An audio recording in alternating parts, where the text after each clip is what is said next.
Hi, welcome to our Big History Hot Seat on assessing big history and finding a balance. My name's Alana and I'm a science teacher, and this is Kira, a history teacher. We teach big history to two classes of Year 9 students at an independent girls' school in Queensland. The students elect to study this course, and we find the time by replacing one semester of social science, history and geography, and one semester of science. Although the big history course easily covers the Australian curriculum aspects of those three subjects.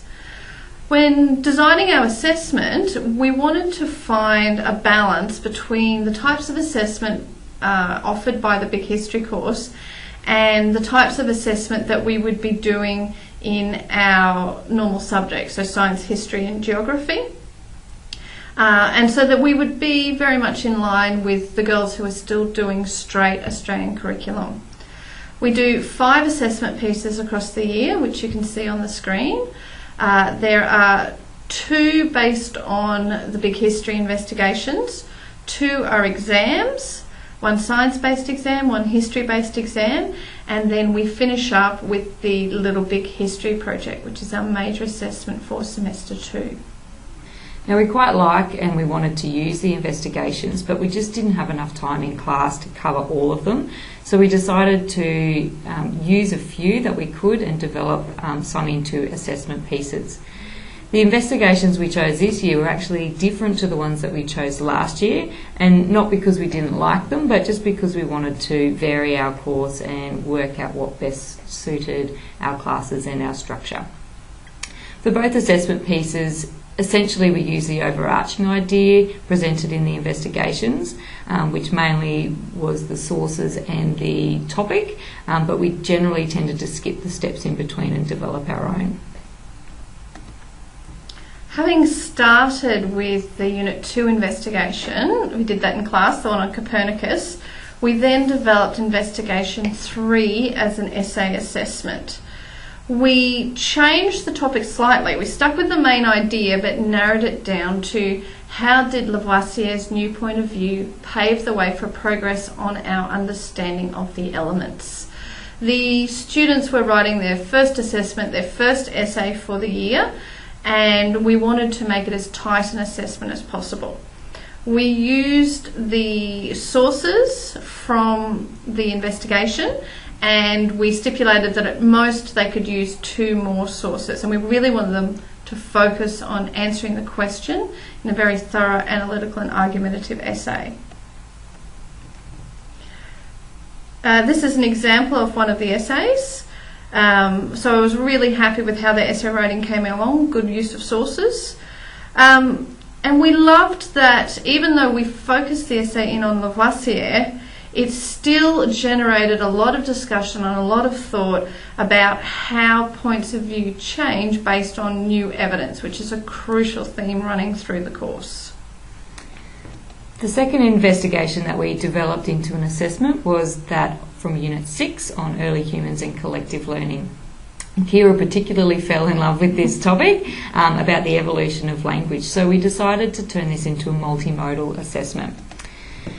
What we decided to do was, rather than use the investigation as a whole to investigate why languages made humans different, we let the students use the sources as a starting point to investigate the difference between one of those organisms, preferably one from the source like a bacteria or parrot or chimpanzee, and compare that to humans, drawing on how our use of language and their use of communication was different, and how ultimately our ability to collective learn has made humans so different. Here are some examples of student work. With a multimodal, they are predominantly visual and include narration over the top.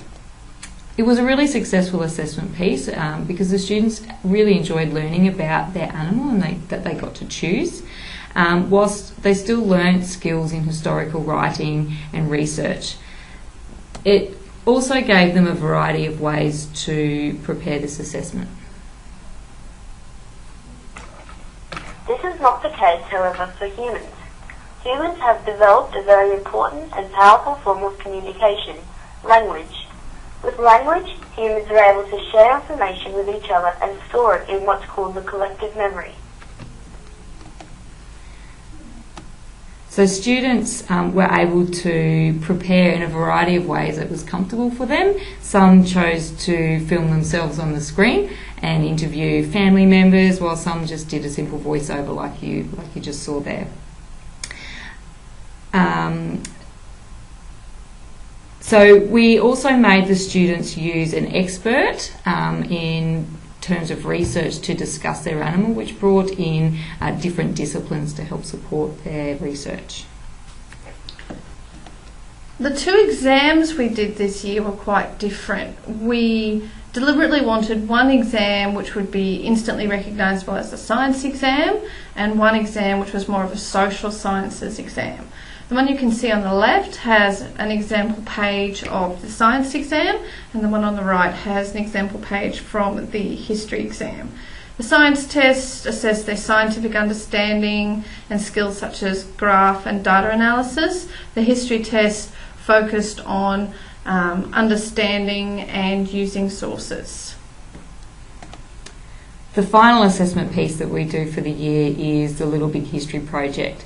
We love this project, and we think that we present it in a way that is quite similar to the way that the Big History project does. It uses basically the whole year of understanding in one piece of assessment. They have to present their Little Big History in an essay. They include knowledge of many of the units and themes, such as increasing complexity and collective learning. They have to use claims testers, that is discussed a lot throughout the course, and the importance of the contribution of a variety of disciplines is also evident in their essay. So they include basically all they've learned throughout the whole year. We get the students to start the Little Big History in a small group of about 4 or 5 students, and they get to choose basically any object or commodity to research about. Once they start a little bit of research in their group, they then go to individual work where they continue their research and finish their essay writing. Once the essay is finished, then they go back into their groups for a group presentation. The criteria that we use covers a lot of the things that we cover in general history, geography and science courses, and this is a similar criteria that we use throughout the other investigation assessment. It marks the students on their knowledge and understanding and skills such as communication, analysing sources and their research. In terms of the group project, the students really love this because we invite their parents along to a Little Big History afternoon, and they spend quite a bit of time after their essay actually preparing with their team and making beautiful displays like these ones here. So overall, we're really happy with the balance we found in Big History. We think we have pulled some of the best assessment opportunities out of the actual course, but also done some assessments which are recognisable to the students as being done by the other Year 9s who didn't elect to do Big History. And we're really happy with how the course is going as a whole, and very happy that next year we're going to have 4 classes instead of 2. I hope this has been useful for you. Thank you. Thank you.